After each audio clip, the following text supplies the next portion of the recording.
Witajcie na drugiej edycji targów Warsaw Bus Expo i w tym odcinku zobaczymy, co nowego zaprezentowano w 2017 roku. Zapraszam do oglądania.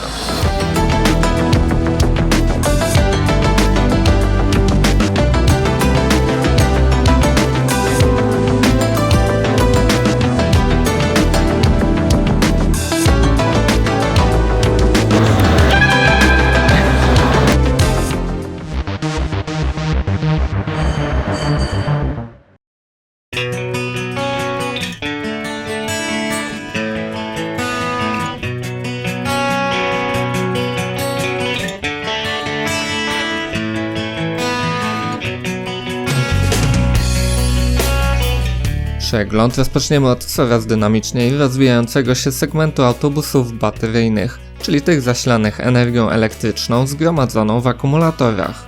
Sprawa jest bardzo istotna, bo w najbliższych latach polskie miasta zadeklarowały już zakup ponad 800 pojazdów elektrycznych. Solaris na targach pojawił się symbolicznie, za sprawą warszawskich miejskich zakładów autobusowych, które pokazały jednego ze swoich elektryków. Niedaleko Urbino w hali targowej obecny był jednak inny producent polskich elektrobusów, Ursus. Firma pokazała demonstracyjny autobus 12-metrowy. 10 podobnych elektryków ma już w tym roku pojawić się na warszawskich trasach. Pojazdy będą mogły być ładowane przy pomocy wtyczki lub pantografu.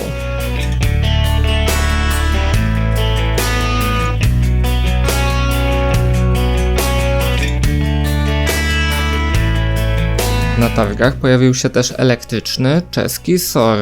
Pojazd ten, co jest charakterystyczne dla tej marki, ma nietypowy układ dwóch podwójnych drzwi między osią przednią i tylną. Autobus ma 11 metrów. Jest niskowejściowy, a waszą uwagę może zwrócić część siedzeń ustawionych bokiem do kierunku jazdy. Oprócz elektryka, producent pokazał aż 3 autobusy międzymiastowe, w tym jedną sztukę dla przewoźnika z Belgradu.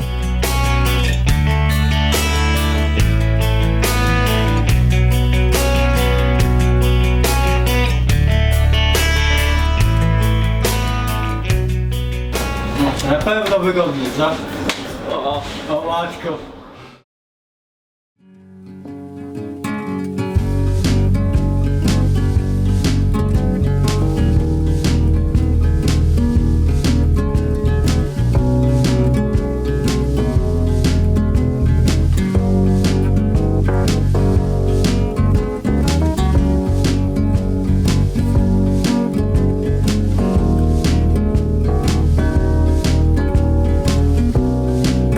Producent spod znaku bociana pokazał 2 pojazdy klasy MIDI o długości około 9-10 metrów. Międzymiastowy Eurolider dla gminy Pacyna będzie obsługiwał przewozy szkolne. Drugim zaprezentowanym pojazdem był miejski, niskopodłogowy Sun City w wersji demonstracyjnej.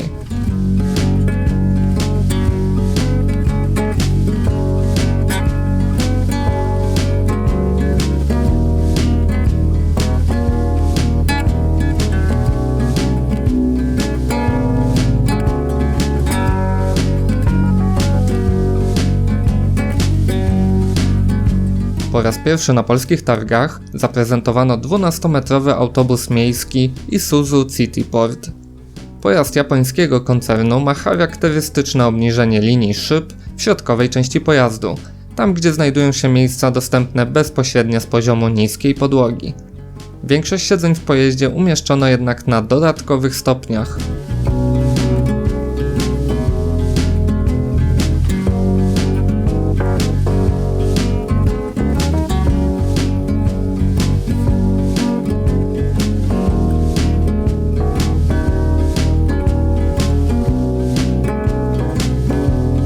Skromną wystawę z pojazdem ciężarowym i autobusem miejskim przedstawił białoruski MAZ. Wystawiony pojazd to standardowy niskopodłogowiec z silnikiem diesla spełniającym normę emisji spalin Euro 6. Producent w tym roku rozpocznie montaż miejskich autobusów na rynek europejski w Polsce, na terenie tyskiego PKM-u.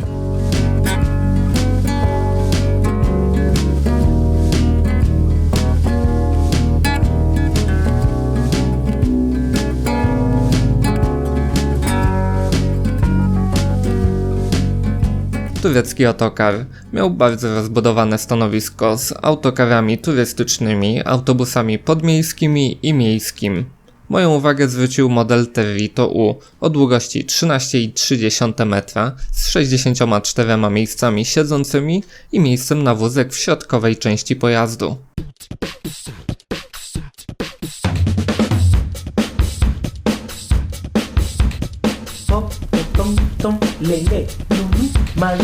Wśród autokarów koncern MAN premierowo w Polsce pokazał też autokar Neoplan Skyliner.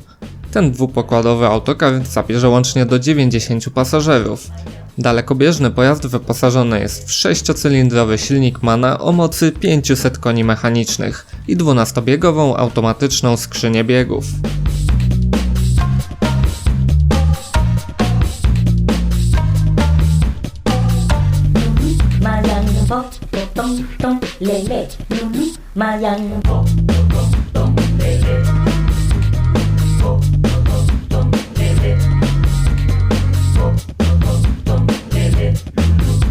Dealer autobusów, firma GSP Polska, zaprezentowała w Polsce kolejne zagraniczne produkty, tym razem hiszpańskiej marki Ajax z Katalonii. W hali ustawiono dwa ogromne, trzyosiowe autokary tej marki, wysokopokładowego Kronosa i dwupokładowego Eclipse'a. Ciekawe, czy za sprawą tej współpracy na polskich drogach pojawi się więcej autokarów hiszpańskiej marki?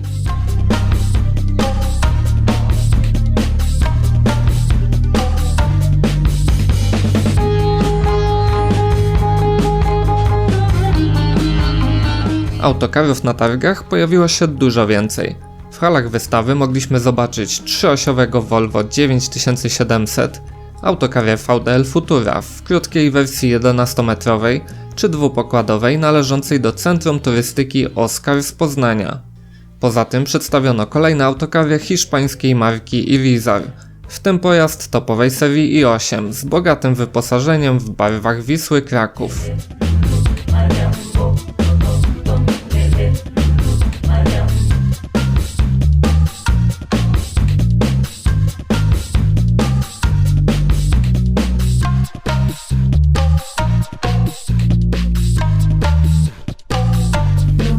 W czasie trwania targów przeprowadzono też giełdę autokarów używanych.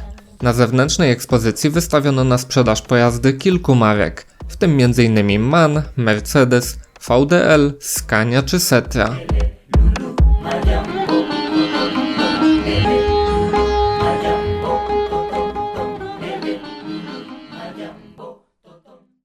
Kolejną nowością był trzyosiowy minibus zbudowany na konstrukcji Mercedesa Sprintera. Za zabudowę pojazdu odpowiadała śląska firma MGC. Minibus ma niskopodłogowy tylny pomost z rampą najazdową dla wózków. Dość zaskakująco rozwiązano przestrzeń pasażerską pomiędzy drzwiami z pojedynczymi siedzeniami z obu stron pojazdu.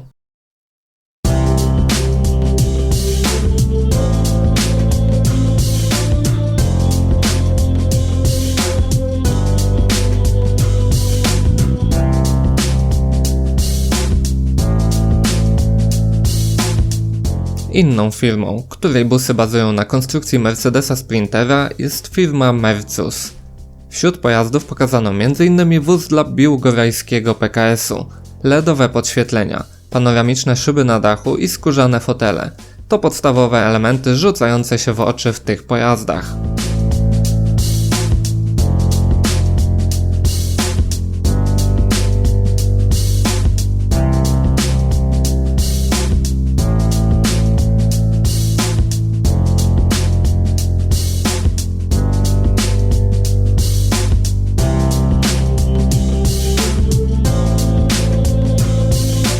Kultowe pojazdy zabytkowe pokazali przedstawiciele Warszawskiego Klubu Miłośników Komunikacji Miejskiej oraz miejskich zakładów autobusowych.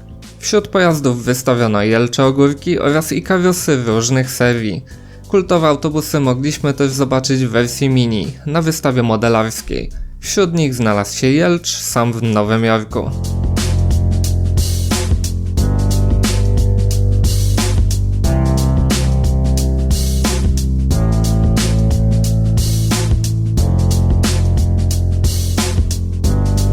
Istotnym wyposażeniem pojazdów są elementy informacji pasażerskiej. Pokazano tablice cholesteryczne, LEDowe i LCD do instalacji w pojazdach lub na infrastrukturze przystankowej.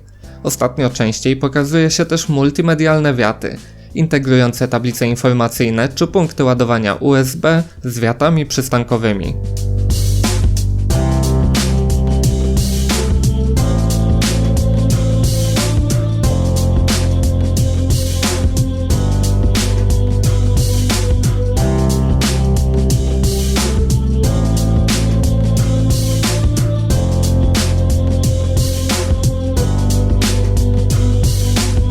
Koniecznym elementem szkolenia kierowcy, który chce zawodowo przewozić pasażerów autobusem czy ładunki pojazdem ciężarowym, jest przejście kwalifikacji wstępnej.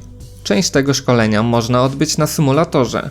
Wirtualne środowisko pozwala skonfigurować przeróżne scenariusze zdarzeń na drodze, zabawę dzieci przy drodze, krowy spacerujące po drodze, różne warunki pogodowe od gęstej mgły przez deszcz i śnieg, czy wręcz wybuch miny pod pojazdem. Narzędzie to pozwala sprawdzić i poprawić umiejętności reakcji kierowcy na takie nietypowe zdarzenia. Może pan jechać.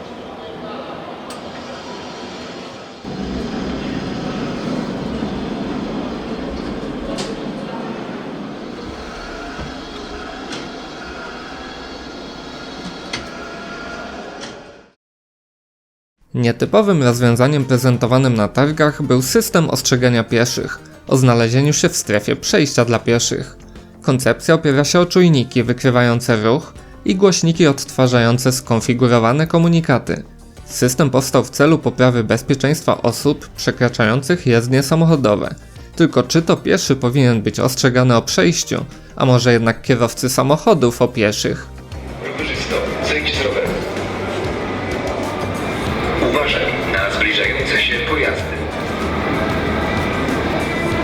Rozejrzyj się przed wejściem na pas. Uważaj na zbliżające się pojazdy. Pełne multimedialne, czyli przejście dla pieszych.